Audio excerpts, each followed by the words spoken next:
এখন আমরা যেই খেলাটা খেলবো এটা হচ্ছে যে নিজের বেলুন সেভ করে অন্যজনের বেলুন ফাটাই দেবে। এই যে কালা পলিথিন আছে, এই কালা পলিথিনের বাইরে যদি কেউ যায় তাহলে সে আউট, সে খেলা থেকে বাতিল হয়ে যাবে। আর নিজের বেলুন সেভ করবে, অন্যজনের বেলুন ফাটাইবে। যদি যে ফার্স্ট হইবে তার জন্য রয়েছে এই 500 টাকা পুরস্কার। এই 500 টাকা পুরস্কার তার জন্য।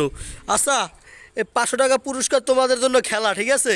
তোমরা নিজের বেলুন সেভ করবা, অন্যজনের বেলুন ফাটাবা। এর ভিতরে মনে করো এই খেলায় কি তোমরা সবাই প্রস্তুত? আচ্ছা, এই খেলায় কি তোমরা সবাই আগ্রহী? আচ্ছা ঠিক আছে, তোমরা তোমাদের খেলা শুরু করবে। আমি যখন 1 2 3 পর্যন্ত গুনবো তোমরা তোমাদের খেলা শুরু করবে। নিজের বেলুন সেভ করবা, অন্যজনের বেলুন ফাটাবা, ঠিক আছে? এর ভিতরে খেলাঠেলি করবে না, মাক্কামাক্কি করবে না। নিজের বেলুন সেভ করবা, অন্যজনের বেলুন ফাটাবা। স্যার করে চলে যাও। হ্যাঁ, কোনায় সবাই রেডি তো? আমি 1 2 3 পর্যন্ত গুনবো, এর ভিতরে খেলা শুরু করতে হইবে। হ্যাঁ, 1 2 3 খেলা শুরু হয়ে গেছে। বেলুন ফাটানো চলতে আছে।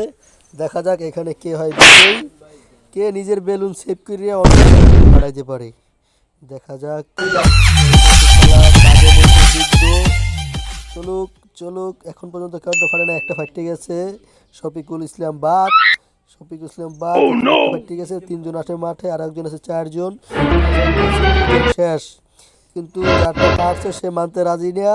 সেটা আমি রাজি না বাইরে থেকে মারছে, কিন্তু সে ভুলবশত বাইরে গেছে, একজন পড়ে গেছে। কি মজা! থাকছো সেট, খেলা শেষ। আরো একজন পড়ে গেছে। এই কে ফার্স্ট হয়? বেলুন এটা ফাটতে গেছে, এই ঠাস ফাটতে গেছে। এই যে লাস্ট পর্যন্ত ইনি ফার্স্ট হয়ে গেল, ইনি বিজয়ী। এনাকে দেওয়া হবে এখন 500 টাকা। আর এই যে হলুদ গেঞ্জি মুসা, সে বলে আমি রাজি না, আমি এটা মানি না।